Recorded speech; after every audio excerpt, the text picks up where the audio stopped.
Exam ഹാളിലേക്ക് കയറുന്നതിന് മുൻപ് ഈ ഒരു വീഡിയോ നിങ്ങൾ തീർച്ചയായും കണ്ടിരിക്കുക. സോ നമ്മൾ നമ്മുടെ പ്രിപ്പറേഷൻസ് ഒക്കെ ഏകദേശം കംപ്ലീറ്റ് ആക്കി കഴിഞ്ഞു. ഇനി ഈ ഒരു കാരണത്തിന്റെ പേരിൽ നിങ്ങൾ ഒരു ബാഡ് മൊമെന്റിലൂടെയും കടന്നു പോകാൻ പാടില്ല. എക്സാം ഹാളിലേക്ക് കയറുന്നതിന് മുൻപ് വളരെ കൂളായിട്ട് സ്ട്രെസ് ഫ്രീ ആയിട്ട് വേണം നമ്മൾ ഇരിക്കാൻ. അതിനുവേണ്ടി സ്കിപ്പ് ചെയ്യാതെ ഈ വീഡിയോ കാണുക. ഒരു ബാർഡ് ഐറ്റം പോലും നമ്മൾ എക്സാം ഹാളിലേക്ക് കൊണ്ടുപോകാൻ പാടില്ല. ഫോർ എക്സാമ്പിൾ ടെക്സ്ച്വൽ മെറ്റീരിയൽസ്, അതായത് റിട്ടൺ മെറ്റീരിയൽസ് അല്ലെങ്കിൽ printed materials, then paper bits, geometry box അല്ലെങ്കിൽ pencil box, scale, plastic pouch, ഇതൊക്കെ എക്സാം ഹോളിലേക്ക് ബാർഡ് ആയിട്ടുള്ള ഐറ്റംസ് ആണ്. അതേപോലെ writing pad, pen drives, calculator, logarithm table, electronic pen or scanner, ഇതൊക്കെ NTA barred items ആണ്. അതേപോലെ wallets, hand bag, wrist watch, belt, ഇതൊന്നും അലൗഡ് ആയിട്ടുള്ള ഐറ്റം അല്ല. ബ്രേസ്ലെറ്റ്, ക്യാമറ, യാതൊരു വിധത്തിലുള്ള ഓർണമെന്റ്സോ അല്ലെങ്കിൽ മെറ്റാലിക് ഐറ്റംസോ എക്സാം ഹോളിലേക്ക് പ്രവേശിപ്പിക്കാൻ പാടില്ല. ഇനി നിങ്ങൾ ഏറ്റവും കൂടുതൽ ശ്രദ്ധിക്കേണ്ടത് നിങ്ങളുടെ ഡ്രസ് കോഡാണ്. ഹെവി ക്ലോത്ത്സ് അല്ലെങ്കിൽ ലോങ് സ്ലീവ്സ് ഉള്ള ഡ്രസ്സുകൾ എക്സാം ഹോളിലേക്ക് പെർമിറ്റഡ് അല്ല. അതേപോലെ എന്തെങ്കിലും ഒരു കസ്റ്റമറി കൾച്ചറൽ ഡ്രസ്സുകളാണ് നിങ്ങൾ ഇട്ടിട്ടുള്ളതെങ്കിൽ 12:30 മുൻപായിട്ട് നിങ്ങൾ അവിടെ റിപ്പോർട്ട് ചെയ്യേണ്ടതായിട്ടുണ്ട്. അതേപോലെ നിങ്ങൾക്ക് സ്ലിപ്പേഴ്സും സാൻഡൽസും ലോ ഹീൽസും ഒക്കെ യൂസ് ചെയ്യാം. എന്നാൽ ഷൂസ് ഇട്ടിട്ട് നമുക്ക് ഒരിക്കലും നീറ്റ് എക്സാം ഹോളിലേക്ക് കടക്കാൻ പാടില്ല. എക്സാം ആരംഭിക്കുന്നതിന് 3 hours മുൻപ് എക്സാം ഹാൾ ഓപ്പൺ ആയിരിക്കും. അപ്പോൾ നിങ്ങൾ മാക്സിമം ഏറ്റവും ഫാസ്റ്റ് ആയിട്ട് എക്സാം ഹാളിലേക്ക് എത്താനായിട്ട് ശ്രദ്ധിക്കുക. ട്രാഫിക് ഒക്കെ നോക്കി തലേദിവസത്തെ ലൊക്കേഷനൊക്കെ കണ്ടുപിടിച്ച് വെതർ കണ്ടീഷനൊക്കെ മനസ്സിലാക്കി ഏറ്റവും പെട്ടെന്ന് തന്നെ എക്സാം ഹാളിലേക്ക് എത്തുക.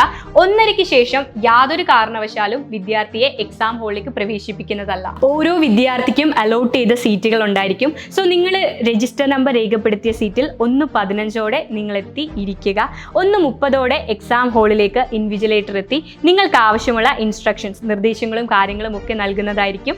1:45 നിങ്ങൾക്ക് ബുക്ക്ലെറ്റ് വിതരണം ചെയ്യുക. 1:50 നമുക്ക് ആവശ്യമുള്ള പർട്ടിക്കുലേഴ്സ് ഒക്കെ നമുക്ക് അതിലേക്ക് ഫില്ല് ചെയ്യാം. 2 മണിക്കായിരിക്കും കൃത്യം എക്സാമിനേഷൻ സ്റ്റാർട്ട് ചെയ്യുന്നത്. നിങ്ങൾക്കറിയാം 3 മണിക്കൂറാണ് എക്സാമിനേഷൻ. 5 മണിയോടുകൂടി എക്സാമിനേഷൻ അവസാനിക്കും. അതിനുശേഷം മാത്രമായിരിക്കും എല്ലാവർക്കും എക്സാം ഹാളിൽ നിന്ന് പുറത്തിറങ്ങാൻ സാധിക്കുക. ഫിസിക്കലി ഡിസേബിൾഡ് കാൻഡിഡേറ്റ്സിന് എക്സ്ട്രാ ടൈം അനുവദിക്കുന്നതാണ്. ഇനി നിങ്ങൾ എക്സാം ഹാളിലേക്ക് എന്തൊക്കെ കാര്യങ്ങളാണ് കൊണ്ടുവരേണ്ടത്, മാൻഡേറ്ററി ആയിട്ടുള്ള ഡോക്യുമെന്റ്സ് ഏതൊക്കെയാണെന്ന് പരിശോധിക്കാം. NTA സൈറ്റിൽ നിന്ന് ഡൗൺലോഡ് ചെയ്തെടുത്ത അഡ്മിറ്റ് കാർഡ് നിങ്ങളുടെ കയ്യിലുണ്ടായിരിക്കണം. അതിൽ നിങ്ങളൊരു പാസ്പോർട്ട് സൈസ് ഫോട്ടോ ഒട്ടിച്ചിരിക്കണം. നിങ്ങൾ എന്താണോ ആപ്ലിക്കേഷൻ ഫോം ഫില്ല് ചെയ്യുന്ന ടൈമിൽ അപ്ലോഡ് ചെയ്ത ഫോട്ടോ, അതേ ഫോട്ടോ ആയിരിക്കണം നിങ്ങൾ ഇവിടെയും യൂസ് ചെയ്യുന്നത്. അതേ പാസ്പോർട്ട് സൈസ് ഫോട്ടോയുടെ ഒരു എക്സ്ട്രാ കോപ്പി നിങ്ങളുടെ കയ്യിലുണ്ടായിരിക്കണം. നിങ്ങൾ എക്സാം ഹാളിൽ എത്തുമ്പോൾ അറ്റൻഡൻസ് ഷീറ്റിലേക്ക് യൂസ് ചെയ്യാൻ വേണ്ടിയിട്ടാണത്.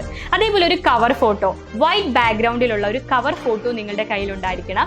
ദെൻ വേണ്ടത് ഒറിജിനൽ ആയിട്ടുള്ള ID പ്രൂഫാണ്. അത് മസ്റ്റ് ആയിട്ടും ഒറിജിനൽ തന്നെ ആയിരിക്കണം. അത് നിങ്ങളുടെ പാസ്പോർട്ട് ആകാം, വോട്ടർ ID ആകാം, അല്ലെങ്കിൽ റേഷൻ കാർഡ് ആകാം, ആധാർ കാർഡ് ആകാം, പാൻ കാർഡ് ആകാം. എന്തായാലും അത് ഒറിജിനൽ ആയിരിക്കണം എന്നുള്ളത് മാൻഡേറ്ററി ആണ്. അഡ്മിറ്റ് കാർഡിൽ പറഞ്ഞിരിക്കുന്ന അതേ സമയത്ത് തന്നെയായിരിക്കും എക്സാം സ്റ്റാർട്ട് ചെയ്യുക. സോ കറക്റ്റ് ടൈമിൽ വളരെ പങ്ക്ച്വലായി നിങ്ങൾ എക്സാം ഹാളിൽ എത്തുക.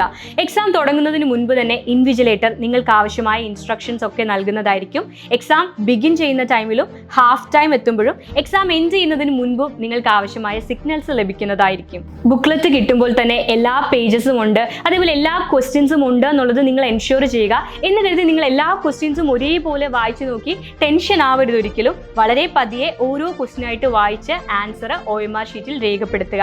യാതൊരു വിധത്തിലുള്ള മാൾ പ്രാക്ടീസും NTA എൻകറേജ് ചെയ്യുന്നതായിരിക്കില്ല. ഏതെങ്കിലും കാരണവശാൽ ഏതെങ്കിലും രീതിയിൽ അത് റിപ്പോർട്ട് ചെയ്യപ്പെടുകയാണെങ്കിൽ 3 വർഷം വരെ നിങ്ങൾ ഡീബാർ ചെയ്യപ്പെടും. സോ NTA യാതൊരു റൂളും ബ്രേക്ക് ചെയ്യാതെ വളരെ കൂളായി കോൺഫിഡൻ്റ് ആയിട്ട് ജെനുവൻ ആയിട്ട് എക്സാം അറ്റൻഡ് ചെയ്യുക. നിങ്ങൾ ആഗ്രഹിച്ച കോളേജിൽ നിങ്ങൾ ആഗ്രഹിച്ച വൈറ്റ് കോട്ട് നിങ്ങൾക്ക് ഈ വർഷം തന്നെ ലഭിക്കട്ടെ. അപ്പോൾ വളരെ അടിപൊളിയായിട്ട് എക്സാം എഴുതുക മക്കളെ. All the very best.